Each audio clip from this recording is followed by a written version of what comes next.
आली चालली. आपण सगळेजणांनी दिवाळी साजरी केली, आनंदाने साजरी केली.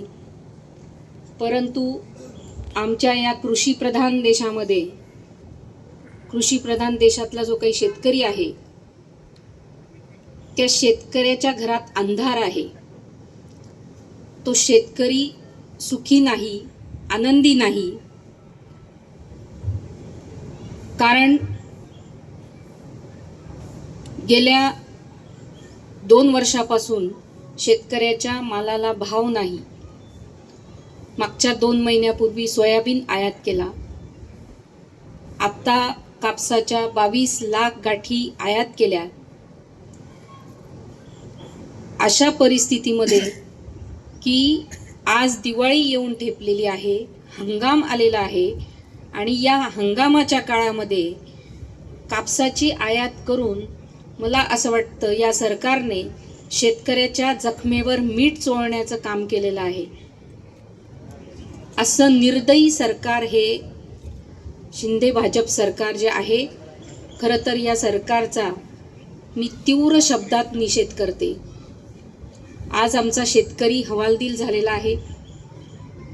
जेव्हा त्यांनी बघितलं की कापसाच्या म्हणजे कापूस त्याचा उत्पन्न शेतातून त्याच्या घरात आलेला आहे आणि अशा परिस्थितीमध्ये कापसाच्या गाठी आयात करणं, जे त्याच्या तोंडात आलेला घास हिसकावून घेण्याचं काम या सरकारने केलेलं आहे. म्हणून खरं तर आपल्या पत्रकार बांधवांना फराळाचं निमित्त होतंच, परंतु आज शेतकरी सन्मान दिवस आहे आणि या शेतकरी सन्मान दिवसाच्या दिवशी जो काही शेतकऱ्याच्या तोंडातला घास काढून घेण्यात आलेला आहे, हा अतिशय शोकांतिका आहे आणि अतिशय वाईट दिवस या शेतकऱ्यावर या सरकारने आणलेले आहेत.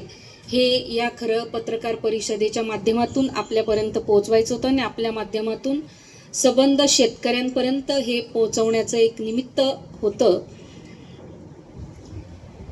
सोयाबीनला भाव मिळावा यासाठी आम्ही गेल्या 2-2.5 वर्षापासून अनेक आंदोलनं केलेत.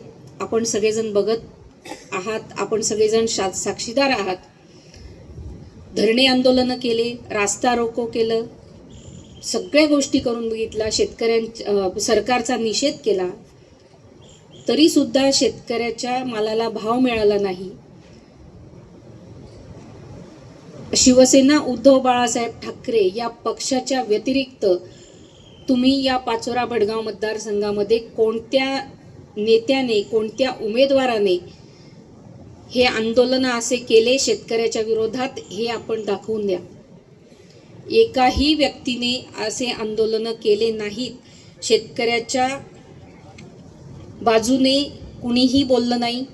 ना विद्यमान आमदार बोलले, ना अमोलभाऊ शिंदे बोलले. हे सगळे सत्तेमध्ये होते आणि तरीसुद्धा यांनी कोणत्याही गोष्टीचा प्रयत्न शेतकऱ्याच्या भाववाढीसाठी केलेला नाही. ही अतिशय शोकांतिका आहे. खरं तर शेतकऱ्याचा प्रश्न म्हणजे हा अगदी जिव्हाळ्याचा प्रश्न आहे आणि या जिव्हाळ्याच्या प्रश्नावर जर तुम्ही काहीच बोलत नसाल आणि जर का शेतकऱ्याचा मधल्या काळामध्ये पाऊस पडला, अतिवृष्टी झाली, शेतकऱ्याचं नुकसान झालं, अशा वेळी स्वतःला कुणी कृषी मित्र म्हणतं, कुणी भूमिपुत्र म्हणतं. भूमिपुत्र म्हणवून घेणारे फक्त शेतकऱ्याच्या बांधावर जातात आणि बांधावर जाऊन सेल्फी काढतात. मला असं वाटतं की नुसतं तुम्ही नौटंकी करण्यापेक्षा खरोखर शेतकऱ्याचे अश्रू पुसण्यासाठी तुम्ही सरकारकडून शेतकऱ्याचे प्रश्न मिटवण्यासाठी काही प्रयत्न केले असतील तर आपण दाखवून द्यावं. मला असं वाटतं की यांनी फक्त स्वतःला मतं मिळवण्यासाठी शेतकऱ्याच्या बांधापर्यंत जातात.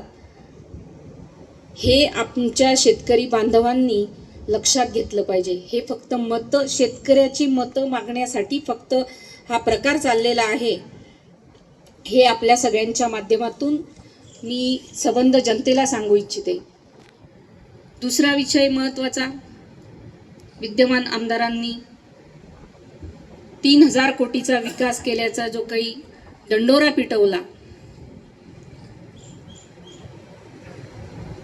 जर तुम्ही 3,000 कोटीची कामं केलेली आहेत तरी सुद्धा तुम्हाला वैशाली सूर्यवंशी नावाचा उमेदवार शोधून आणून उभा करावा लागतो, ही किती भयानक प्रकार आहे याच्यातच तुम्हाला लक्षात आलंय की इथं आता माझी हार होणार आहे, म्हणून हा केविलवाणा प्रयत्न त्यांनी केलेला आहे. त्या दिवशी आपण सगळेजण होतात, उमेदवारी अर्ज भरण्याच्या दिवशी, शेवटच्या दिवशी किती भयानक प्रकार पाचोरा प्रांत कार्यालयात जो घडला, ही पाचोरा भडगावची संस्कृती नाही. 2 गटांमध्ये ज्या पद्धतीने मारामाऱ्या झाल्या, ज्या पद्धतीने गुंडगिरी झाली, ती गुंडगिरी या पाचोरा भडगाव मतदारसंघामधून संपवण्यासाठी सगळ्या चांगल्या लोकांना, चांगल्या विचाराच्या लोकांना एकत्र येणं गरजेचं आहे. ह्यांच्या पायाखालची वाळू घसरते आहे म्हणून हा प्रकार केलेला आहे. खरं तर केंद्र सरकारने आता 7,521 रुपयाचा हमीभाव कापसाला दिलेला आहे आणि ॲक्च्युअलमध्ये फक्त 5,500 ते 6,000 रुपये भाव शेतकऱ्याला मिळतो आहे. म्हणजे जो हमीभाव ठरवलेला आहे तो हमीभाव सुद्धा पूर्ण देऊ शकत नाही असं हे सरकार आहे.